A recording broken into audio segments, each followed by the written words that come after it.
জ্ঞানের অন্বেষণ চ্যানেলের নতুন একটা ভিডিওতে তোমাদের সকলকে স্বাগত জানাই। হিটলারের মতন সাধারণ একটা সৈনিক সে গোটা বিশ্বকে কিভাবে যুদ্ধের দিকে ঠেলে দিল, এই যুদ্ধে কতগুলো লোকের মৃত্যু হলো এবং এই যুদ্ধের জন্য কি শুধু হিটলারই দায়ী ছিল? তো চলো এই সমস্ত রহস্যের আজকে আমরা জট খুলবো ধরে ধরে প্রত্যেকটা জিনিস বুঝে বুঝে। ঠিক আছে, তো চলো শুরু করা যাক। 1918 সালে যখন প্রথম বিশ্বযুদ্ধ শেষ হলো তখন আমরা দেখতে পাচ্ছি জার্মানি হেরে গিয়ে ভূতের মতো একদম অবস্থা। সে ভূতের মতো দাঁড়িয়ে আছে হেরে গিয়ে, তার অবস্থা খুবই খারাপ, সে যুদ্ধে হেরে গেছে। এই রকম অবস্থায় কি করা হলো, তার উপরে অপমানজনক একটা ভার্সাই সন্ধি লাগু করা হলো।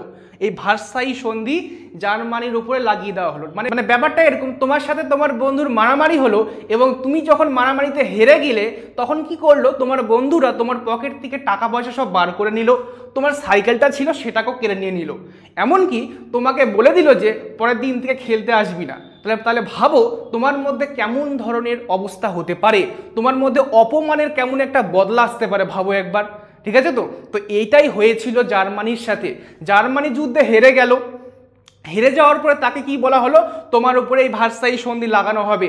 এটাকে অপমানজনক সন্ধি বলা হতো জার্মানির কাছে। কারণটা কি, এই সন্ধির মাধ্যমে জার্মানির সমস্ত সেনাবাহিনীকে ভেঙে দেওয়া হয়েছিল, কারণ ভবিষ্যতে যাতে জার্মানি আবার শক্তিশালী হয়ে উঠতে না পারে সেই চেষ্টাই করা হয়েছিল। এমনকি জার্মানি যে সমস্ত মূলধন ছিল, টাকা পয়সা ছিল, বিভিন্ন সোনার খনি, লোহার খনি ছিল, সেই সমস্ত খনির উপরে, লোহার খনির উপরে, সমস্ত কিছুর উপরে এই যুদ্ধে জিতে যাওয়া দেশগুলো তাদের অধিকার স্থাপন করে বসলো। শুধু এটাই হয়নি, আরও হয়েছিল। কি হয়েছিল, জার্মানির অনেক অংশ তারা দখল করে নিয়েছিল। আবার বলা হয়েছিল যে এটা তোমাদের যে যুদ্ধ হলো আমাদের সাথে তোমাদের, সেটার কর হিসাবে, মানে আমরা এখান থেকে ট্যাক্স সংগ্রহ করব। এইভাবে জার্মানিকে তছনছ করে দেওয়া হয়েছিল। জার্মানি একদম বদলা নেওয়ার জন্য জ্বলছিল একদম। এই হচ্ছে ব্যাপার। আর এই জ্বলন্ত অবস্থায় যখন জার্মানি অপমানের আগুনে জ্বলছে, বদলার আগুনে জ্বলছে, জার্মানির লোকেদের অবস্থা খারাপ, তাদের মন মেজাজ সব খারাপ, এই রকম অবস্থায় একজন ব্যক্তি, একজন সৈন্য, সে সমস্ত কিছু প্রত্যক্ষ করছিল, সব কিছু সে দেখছিল। তার নাম হিটলার। তোমরা তার নাম অবশ্যই শুনেছ, অ্যাডলফ হিটলার তাকে বলা হয়। তো তিনি একটা দল গঠন করেন, তিনি সামনে এগিয়ে আসেন এবং এসে তিনি একটা দল গঠন করেন। দল গঠন করে তার নাম দেন নাৎসি দল। এই দলটা, হিটলারের তৈরি করা এই দলটা, এই যে অপমানের আগুন ছিল জার্মানির কাছে, এই অপমানের আগুনে কেরোসিন তেল ঢালার কাজ করলো। তাহলে কি হলো, এখানে এই অপমানের আগুন আরো জ্বলে উঠলো।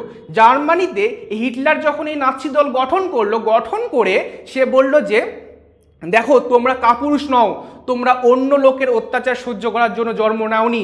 সে প্রত্যেকটা লোককে সে বুঝিয়ে বলতে শুরু করলো এবং আস্তে আস্তে এই নাৎসি দল বিশাল বড় হতে শুরু করলো। হিটলার কিন্তু খুবই ভালো বক্তা ছিলেন। ঠিক আছে, তো তিনি খুব ভালো করে তিনি বুঝিয়ে বলতে পারতেন যে কোনো কিছুকে তিনি খুব ভালো করে বুঝিয়ে বলতে পারতেন। এই ঠিক যেই সময় হিটলার গোটা জার্মানির লোকেদেরকে এক জায়গাতে করে গোটা পৃথিবীর ওপরে তার রাজত্ব বজায় রাখতে চাচ্ছিলেন এবং গোটা জার্মানিকে বিশাল বড় দেশ রূপে প্রতিষ্ঠা করতে চাচ্ছিলেন ইউরোপ মহাদেশে, ঠিক সেই সময় আরো দুটো দেশ এই একই রকম কাজ করছিল। একটা হচ্ছে ইতালি, একটা জাপান।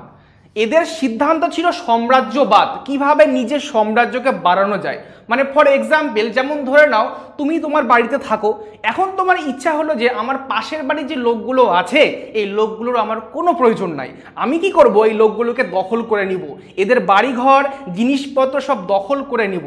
এই যে তোমার যে চিন্তাভাবনা দখল করে নেওয়ার, এই দখল করে নেওয়ার চিন্তাভাবনাকে সাম্রাজ্যবাদ বলা হয়। এই চিন্তাভাবনা আরও দুটো দেশের মধ্যে কিন্তু আসছিল।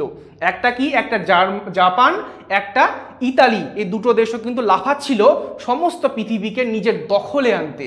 আর অন্যদিকে তো জার্মানি আগে থেকে ছিল, কারণ তার সাথে অন্যায় করা হয়েছে, অত্যাচার করা হয়েছে, সে বদলা নিবে।